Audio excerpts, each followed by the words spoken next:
Hello guys, कैसे हैं आप लोग। मैं अमित तलडा, आपका फ्रेंड, फिलोसोफर एंड गाइड। चलिए, तो गाइडेंस वीडियो ये होने वाला है डिटेल में। जून 26 के लिए मैं आपको गाइडेंस देने वाला हूँ। जो भी बच्चे CACT नवंबर 2025 पास हुए हैं उनको कैसे क्या स्टडी प्लानिंग करनी है, क्या उनको चीज़ें करनी है टाइम टू टाइम, क्या चीज़ें कंप्लीट करनी है, पूरा डिटेल्ड प्लानिंग मैं आपके साथ इस वीडियो में शेयर करूंगा। ठीक है, तो अगर आप CACT नवंबर 22 वाले बच्चे हैं तो ये वीडियो आप ही के लिए है। अच्छे से पूरा वीडियो देखना और चैनल सब्सक्राइब कर लेना। ठीक है, चलो आ जाओ। सबसे पहला काम जो आपको करना है, सबसे पहला काम जो आपको करना है वो है registration with ICSI। Registration with ICSI। Second है कि आपको आपका डिसीजन लेना है कि आपको जून 26 में सिंगल मॉड्यूल देना है या बोथ मॉड्यूल देना है। ठीक है, थर्ड है कि आपको फिर क्लासेस लेनी है। ठीक है, उसमें भी मतलब आपको सेल्फ स्टडी करनी है या आपको क्लासेस करनी है, वो आपको एक डिसीजन लेना है। ठीक है, ये भी एक बहुत बड़ा डिसीजन रहेगा। फिर रहेगा कि आपको जो फॉर्मेलिटीज़ हैं ICSI की वो आपको करना है, फॉर्मेलिटीज़ करनी है। एक है आपको TDOP करना है और एक आपको प्री एग्ज़ाम आपको करना है।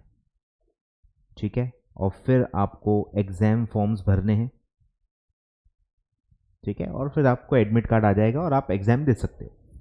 तो इतनी सारी चीज़ें होती हैं, और भी चीज़ें होंगी जैसे जैसे जो जो समय पे आपको ज़रूरी होगा वो मैं आपको बताते जाऊंगा।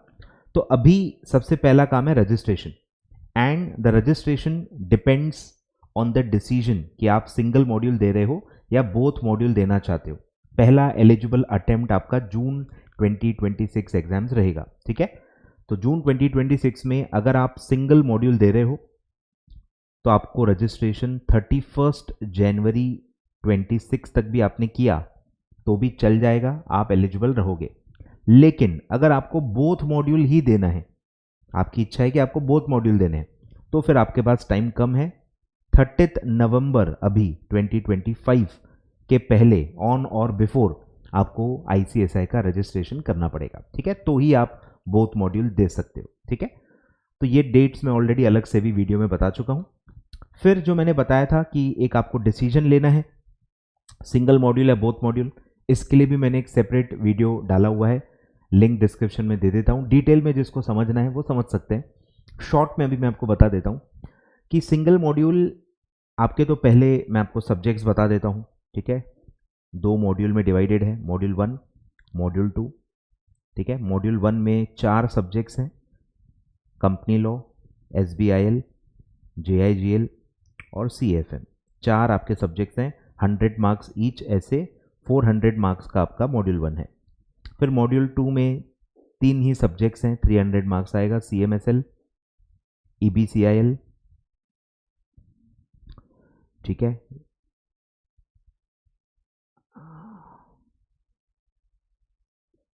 एक सेकेंड ना, और आपका टैक्स। तो ये ऐसे 3 सब्जेक्ट हैं। दोनों मॉड्यूल में कैसा है कि एक एक सब्जेक्ट आपका प्रैक्टिकल है, बाकी तीनों ये तीनों जो है वो लॉ सब्जेक्ट्स हैं।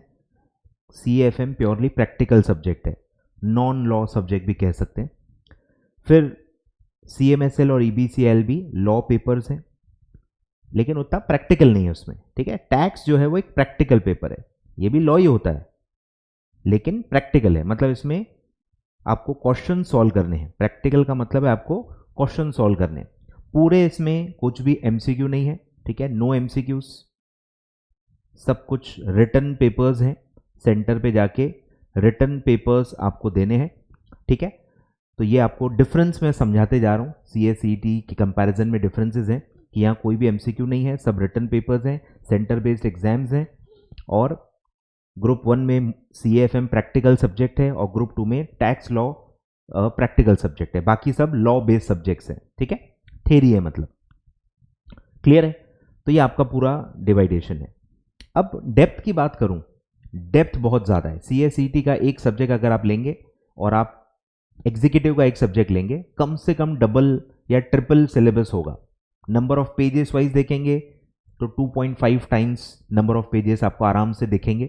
2.5 टाइम्स से लेके 3 टाइम्स तक के भी आपको पेजेस ज़्यादा दिख सकते हैं।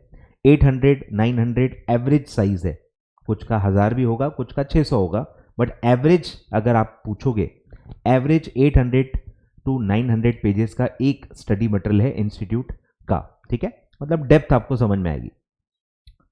दूसरा जो डिफरेंस है वो है पासिंग परसेंटेज में। ईटी का पासिंग परसेंट 60 टू 80 के रेंज में हमेशा रहता है, 60 से कम मैंने देखा नहीं है, और इस बार शायद 78 या 80% के आसपास आया था, तो बहुत ज़्यादा रिजल्ट है। And as compared to that अगर आप एग्जीक्यूटिव का रिजल्ट देखेंगे तो 10-15%, ग्रुप वाइज थोड़ा 18-20% तक भी आता होगा, बट 15% एवरेज आप ले सकते हो आज की डेट में। पहले तो काफ़ी कम आता था, अभी फिर भी चलो 10 to 15% आपका रिजल्ट आ जाता है। ठीक है, तो वो भी काफ़ी कम रिजल्ट है एज कंपेयर टू CSET। ठीक है, तो ये पूरा डायनेमिक्स है। अब ये सब डायनेमिक्स को देखते हुए 6 महीने में 7 सब्जेक्ट करना, उसको रिवाइज करना और पूरे रिटर्न पेपर्स की प्रिपरेशन करना मुझे नहीं लगता पॉसिबल है। एक्सेप्शंस देखो होते ही हैं। हमारा जो गाइडेंस होता है, यूट्यूब पे जो भी टीचर्स गाइडेंस देते हैं या मैं जो गाइडेंस देता हूं, वो जनरलाइज गाइडेंस होता है, एक एवरेज होता है कि ऑन एन एवरेज जो भी बच्चे होते हैं वो कितना क्या प्रिपरेशन कर सकते हैं, या पास्ट एक्सपीरियंस जो मेरा रहा है वो मैं शेयर करता हूं। अब कुछ बहुत ही लो होते हैं बच्चे, कुछ बहुत ही हाई भी होते हैं, तो ये आपको देखना है। अगर आपको लगता है आप एवरेज बच्चे हो तो आपका एग्जैक्ट मैच हो जाएगा। बिलो एवरेज आपको लगता है कि नहीं आप नॉर्मल से थोड़े स्लो हो तो आपको ज़्यादा समय लग सकता है। और अगर आपको लगता है नहीं आप बहुत ही हाईली कैपेबल हो तो आप अपने हिसाब से डिसीजन ले सकते हो। मैं एवरेज CS स्टूडेंट के हिसाब से सब बता रहा हूँ। ठीक है, तो एवरेज बच्चा जो है वो सिंगल मॉड्यूल के लिए ही प्रिपेयर कर सकता है, तो उसको मॉड्यूल 1 की तैयारी करनी चाहिए जून 2026 के लिए। बोथ मॉड्यूल बहुत हैवी होगा, ठीक है, क्योंकि बहुत सारे प्रॉब्लम्स हैं। शुरू करने में आपको टाइम लगेंगे, इंस्टीट्यूट का मॉड्यूल आने में टाइम लगता है, फिर आप क्लासेस डिसाइड करने में टाइम लगाओगे, फिर आपका प्री एग्ज़ाम, ODOP, TDOP, ये सब में भी टाइम जाता है, बहुत सारा टाइम जाता है। फिर सबसे जो इंपॉर्टेंट टाइम देना पड़ता है वो है रिवीजन का। 2 मॉड्यूल अगर आप दे रहे हो तो रिवीजन के लिए भी तो उतना समय आपको रखना पड़ेगा ना। तो क्या 15-15 दिन में एक सब्जेक्ट निपटाओगे क्या आप? पॉसिबल ही नहीं, पॉसिबल नहीं। अगर आपको वाकई में अच्छा कंपनी सेक्रेटरी बनना है और इन डेप्थ आपको हर चीज़ पढ़नी है, स्टडी करनी है, अच्छा खासा टाइम आपको देना पड़ता है। इतनी जल्दी निपटता नहीं है, निपटाने वाला काम ये है नहीं। ठीक है, उससे क्या होगा, ज़बरदस्ती अगर आप बोथ मॉड्यूल दोगे भी तो क्या होगा, आपका पूरा टाइम वेस्ट हो जाएगा। एक तो आप सफिशिएंट टाइम है, एक ग्रुप आप पास हो सकते थे, वो भी आपका होगा नहीं। और जिस तरह से आप पढ़ाई करोगे बोथ की, वो पढ़ाई कोई काम की नहीं है, वो पढ़ाई काम की नहीं है ना। आपको कुछ ज़्यादा अंडरस्टैंडिंग होगी ना, वो आगे कंपनी सेक्रेटरी बनने के बाद काम आएगी, और न वो अगले अटेम्प्ट तक भी वो आपके दिमाग में कुछ टिकेगा नहीं। तो शॉर्टकट्स वाली जो पढ़ाई होती है, समरी नोट 100 पेज में पूरा सब्जेक्ट पढ़ रहे हैं, ठीक है, ये सब बेकार काम है, आपका करियर बर्बाद हो सकता है, बिल्कुल मैं बता रहा हूँ। ठीक है, तो अच्छे से पढ़ो, डिटेल में पढ़ो, अच्छा कंपनी सेक्रेटरी बनो, सबसे इंपॉर्टेंट वो होता है। तो सिंगल मॉड्यूल आराम से 6 महीने में अच्छे से प्रिपेयर करके रिवाइज करके पास होने के बहुत अच्छे चांसेस हैं। ठीक है, तो ये आपका डिसीजन क्या होना चाहिए मेरे हिसाब से वो मैंने बता दिया कि आपको सिंगल मॉड्यूल यानी कि मॉड्यूल 1 देना चाहिए। मतलब आपके पास अगर ये डिसीजन के साथ आप जाते हैं तो 31 जनवरी 26 के पहले पहले आपको सिर्फ ICSI के पास रजिस्ट्रेशन कर लेना है। ठीक है, दूसरा डिसीजन जो लेना है, जो काफ़ी ये भी पाथ ब्रेकिंग हो सकता है, वो है सेल्फ करना है या क्लासेस लेना है। क्लास के अंदर भी कहाँ से लेना है, वो भी एक अपने आप में समुंदर वाला डिसीजन है। तो सेल्फ या क्लासेस का तो इजी डिसीजन है कि आप अफोर्ड कर सकते हो क्या। ठीक है, ये कोई बहुत बड़ा साइंस नहीं है आपकी फाइनेंशियल कंडीशन आपको पता है, आपको पता होना चाहिए कि आप इतना अमाउंट अफोर्ड कर सकते हो कि नहीं। आप अपने पेरेंट्स से डिस्कस कर सकते हो। ठीक है, अलग अलग जो भी क्लासेस हैं, एक फिक्स रेंज में ही फीस होती है, उतना आप अगर अफोर्ड कर सकते हो definitely you should go for classes. और अगर आप अफोर्ड ही नहीं कर सकते तो जितना अफोर्ड कर सकते हो उसके हिसाब से सिलेक्टेड सब्जेक्ट के भी क्लासेस आप ले सकते हो। ठीक है, अगर आपके पास 5,000 है तो आप एक सब्जेक्ट ले लो, 10,000 है 2 सब्जेक्ट ले लो, पर अच्छी जगह से लो जो डिटेल में पढ़ाए, डाउट्स वगैरह सॉल्व करे, प्रॉपर अच्छे से प्रिपेयर करे, जिसकी पढ़ाने की टेक्निक आपको समझ में आए, तो वो क्लासेस आप सेलेक्ट करो। तो जितना आपका अफोर्डेबिलिटी लिमिट है उसके हिसाब से आप टीचर चुनो, मेरे हिसाब से ऐसा आपको करना चाहिए। ठीक है, तो अफोर्डेबिलिटी के हिसाब से आपको डिसाइड करना है। फिर क्लासेस के अंदर तो आप सबके डेमो देखो, आप रिव्यू लो, एग्जिस्टिंग स्टूडेंट्स का रिव्यू लो कि किसका कैसा पढ़ाना है, कौन क्या सर्विसेज देता है, क्योंकि कहते सब हैं, मैं भी बहुत कुछ कहता हूँ, बट कितना एक्चुअली डिलीवर होता है वो तो एक्चुअल जो स्टूडेंट्स पढ़ चुके हैं वो ही बता सकते हैं। ठीक है, तो बहुत सारे अलग अलग स्टूडेंट से पूछो, फीडबैक लो, और अगर कंसिस्टेंट फीडबैक आ रहा है और आपको अच्छा लग रहा है तो आप डेमो लेक्चर्स देख के आप अपना डिसीजन ले सकते हो। ठीक है, लेकिन डिसीजन सारे आपको फास्ट लेने हैं, क्योंकि मैंने बताया आपके पास 6 महीने ही हैं। 6 महीने अब ऐसा नहीं कि बहुत ज़्यादा है और आप आराम आराम से हर काम करोगे, फिक्स्ड बहुत ही लिमिटेड टाइम है, क्योंकि कम से कम 1 महीना तो रिवीजन के लिए रखना पड़ेगा। तो मतलब आपके पास 6 महीने भी नहीं है, आपके पास 5 महीने ही है। उसमें से भी अभी आप रजिस्ट्रेशन करोगे, सोचोगे, एक शेड्यूल बनाओगे, पढ़ाई करते करते, स्टार्ट करते करते 1 महीना आपका ऐसे ही निकल जाएगा, मतलब आपके पास बचेंगे ही 4 महीने। तो ये सब बोलने की बातें होती हैं कि 6 महीने में, 6 महीने पूरे होते नहीं है कभी प्रिपरेशन के लिए। तो 1 महीना आपका रिवीजन में गया, 1 महीना आपका अपने आप को वो रूटीन में लाने के लिए भी आपको लगेगा, आराम से लग जाता है, पता नहीं चलता। तो आपके पास प्रॉपर 4 महीने ही हैं, 4 सब्जेक्ट हैं, 4 महीने हैं, तो कट टू कट अच्छा टाइम है, कम भी नहीं है ज़्यादा भी नहीं है। अच्छे से अगर आप टाइम को यूटिलाइज करके रेगुलरली पढ़ाई करेंगे तो आप अच्छे से 4 महीने में 4 सब्जेक्ट्स को प्रिपेयर कर सकते हो। ठीक है, तो ये सब आपको करना है। फिर है कि TDOP करना है, ICSI का जो भी नियरेस्ट ब्रांच है आपका, ठीक है, वहां जाके आपको पूछना है कि भाई अगला TDOP कब है, और जो वो बोलेंगे डेट जो भी, या उनका आप नंबर ले लीजिए और आप पूछते रहिए कि नेक्स्ट TDOP कब है। बस वहां जाके 3 दिन आपको वो TDOP अटेंड करना होता है, उसका कोई एग्जाम नहीं होता, उसकी फीस आपके रजिस्ट्रेशन फीस के अंदर इंक्लूडेड है, तो आपको अलग से पैसे भी नहीं देने, बस वो जाके आपको अटेंड करना है। ठीक है, तो वो जो भी नियरेस्ट ब्रांच में जो भी नियरेस्ट TDOP आएगा आप उसको पहले ही करके निपटा डालो। ठीक है, ताकि आखिरी में आपको टेंशन ना आए। फिर जैसे ही आपकी पढ़ाई वढ़ाई स्टार्ट हो जाएगी, 1-2 महीना हो जाएगा, जनवरी फरवरी मार्च आ जाएगा, तब आप प्री एग्जाम दे देना। प्री एग्जाम भी कुछ नहीं है, फॉर्मेलिटी है, ऑनलाइन घर बैठे, जैसे आपने रिमोट प्रॉक्टर मोड से दी है, ये तो रिमोट प्रॉक्टर भी नहीं है, घर बैठ के बस आपको एग्जाम पास करना है, MCQ एग्जाम है, और आपको हर सब्जेक्ट में 40-40 लाना है। तो वो सब आप आराम से फेब और मार्च मंथ में कर सकते हो। ठीक है, ये अभी आपको टेंशन नहीं लेना है, फेब और मार्च मंथ में आराम से आपका हो जाएगा। ठीक है, और फिर मार्च में खुलते हैं आपके एग्जाम फॉर्म। ठीक है, तो एग्जाम फॉर्म के पहले पहले बस आपको ये फॉर्मेलिटीज कंप्लीट करनी होती है, तो वो आराम से हफ्ते 10 दिन में हो जाती है। ठीक है, तो मार्च में आपका एग्जाम फॉर्म आप भरोगे, उसके पहले फरवरी और मार्च में आपको फॉर्मेलिटीज कंप्लीट कर लेनी है, और फिर प्रिपरेशन तो आपकी चालू ही रहेगी। ठीक है, तो ऐसा पूरा ये आपका एक फ्लो रहेगा। अब आप मंथ वाइज भी देख सकते हो, मैं आपको एक ऐसा टाइमलाइन बता देता हूं कि आपको टाइमलाइन कैसे करना है। ठीक है, 6 महीने में आपको क्या क्या करना है।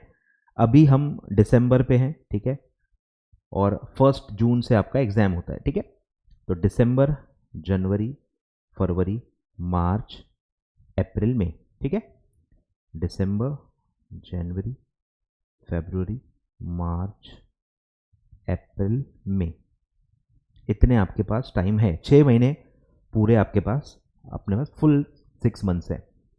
अब ये 1 महीना मैंने बोल दिया कि आपको रिवीजन के लिए रखना है,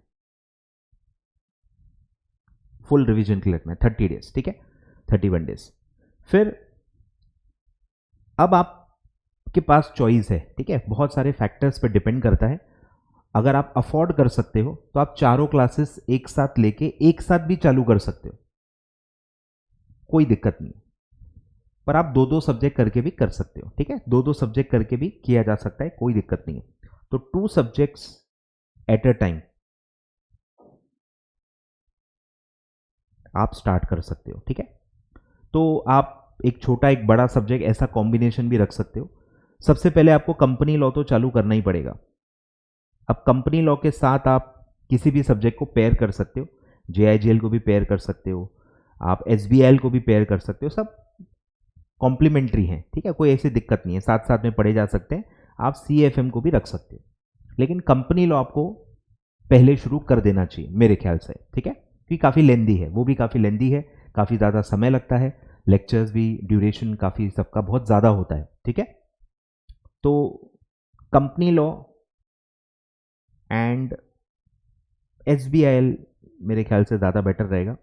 ये आप ऐसे दो पेयर कर सकते हो और इसको 2.5 महीना आप दे सकते हो, ठीक है। टोटल आपके पास 5 महीने हैं, 2 से 2.5 महीने में आपको ये कंप्लीट करना पड़ेगा, ठीक है। तो ऐसा आप टारगेट रखो कि ये आपको अभी स्टार्ट करना है, 2 to 3 hours per day each subject पढ़ना है, 2 to 3 hours each subject per day.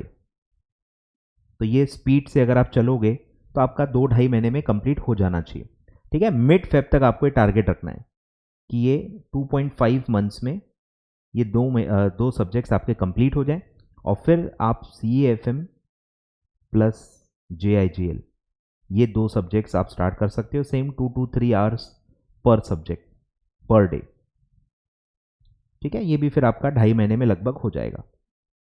तो ऐसे आप बहुत स्मूथली बिना टाइम वेस्ट किए ऐसा कर सकते हो, ठीक है।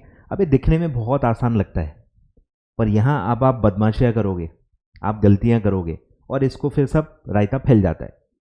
दिसंबर 1 से आपको चालू करना है, पर काफ़ी बच्चे दिसंबर 1 से चालू ही नहीं करेंगे, वो आराम से सोचेंगे 15 दिसंबर, 20 दिसंबर, 15-20 दिन वो वैसे ही खा जाएंगे। फिर आपको बीच बीच में जो मैंने बताया TDOP में आपके 3 दिन जाएंगे, वो भी यहाँ पे माइनस होंगे, ठीक है, 3 डेज आपके माइनस होंगे। एग्जाम फॉर्म आप भरोगे उसमें भी टाइम जाता है, प्री एग्जाम पास करोगे उसमें भी थोड़ा टाइम जाता है, तो हफ्ता 10 दिन तो वो वैसे भी बीच में आपके माइनस होंगे। फिर तबीयत खराब होगी, कुछ फैमिली फंक्शंस आएंगे, फेस्टिवल्स आएंगे, ठीक है, ये सब भी माइनस होता है। तो ये सब ग्रॉस है, नेट होके जो बचता है ना बहुत कम टाइम होता है, उसमें भी डेली आप 2 to 3 आवर्स फिर पढ़ते नहीं हो, कभी इच्छा नहीं हो रही, कभी 1 ही घंटा पढ़ा, कभी रेगुलरिटी नहीं है, संडे लोग पढ़ते नहीं है, तो ऐसे ये छटते जाएगा, माइनस होते जाएगा, और जो हाथ में बचेगा टाइम वो इतना कम लगेगा आपको, बोलोगे मैं कहाँ फंस गया हूँ, ठीक है। तो ये सब ग्रॉस है और इसमें अब सब कम कम ही होगा, तो इसीलिए टाइम वेस्ट नहीं करना है, कंसिस्टेंटली पढ़ना है, डेली लेक्चर्स देखने हैं और बीच बीच में रिवाइज भी करना है, ठीक है। तो ये ऐसा पूरा आपका स्टडी प्लान रहेगा। सब्जेक्ट्स आप अपने हिसाब से स्टार्ट कर सकते हो, सेल्फ या क्लासेस, कौन सी क्लासेस, ये सब आप अपने हिसाब से फ्लेक्सिबल डिसाइड कर सकते हो, ठीक है। और लास्ट मंथ जो है वो आपको प्योरली रिवीजन और थोड़ा बहुत जो राइटिंग प्रैक्टिस होती है उसके लिए आपको रखना है, क्लियर है। तो ये सिंगल मॉड्यूल का रोड मैप है, सिंगल मॉड्यूल, ठीक है, मॉड्यूल 1 का रोड मैप है। इस तरह से आप प्लानिंग करो, इस तरह से आप प्लानिंग करो, ठीक है। और मैं कौन से सब्जेक्ट्स पढ़ाता हूँ, मैं पढ़ाता हूँ CAFM मॉड्यूल 1 में और सेकेंड मॉड्यूल में पढ़ाता हूँ CMSL, ऐसे 2 सब्जेक्ट्स मैं पढ़ाता हूँ थ्रू रिकॉर्डेड वीडियो लेक्चर्स, ठीक है। मैं रिकॉर्डेड लेक्चर्स ही देता हूँ, लाइव नहीं पढ़ाता, ठीक है, लाइव नहीं पढ़ाता, फेस टू फेस भी मैं नहीं पढ़ाता, ठीक है। एक ही ऑप्शन है, रिकॉर्डेड वीडियो लेक्चर्स, ठीक है। डेमो वगैरह सब अवेलेबल है यूट्यूब पे, मैं स्टाफ का नंबर दे देता हूँ लिंक में, मतलब डिस्क्रिप्शन में, आप व्हाट्सएप करके भी डेमो लेक्चर्स के लिंक्स मांग सकते हो, ठीक है। चलो, तो ये सब है, आप नोट डाउन कर लो, अच्छे से प्लान आउट कर लो, बना लो, ठीक है, ये पूरा आप लिख लो।